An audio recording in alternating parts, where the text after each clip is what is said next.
Hey there, I just wanted to make this quick video about the Xiaomi BW500 camera, that if you want to use it, what are some important things that you need to know. So the first thing is that it got built storage, so you can have 8 GB memory card there. So this is something that you have to be aware of, and that's the limitation. You're not going to have a card slot for expandable storage, only built-in memory and cloud storage.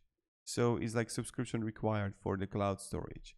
So this is like really important thing, that if you're looking to have your own SD card there, you won't be able to do it. Also, you're gonna have separate solar panels, so that's good.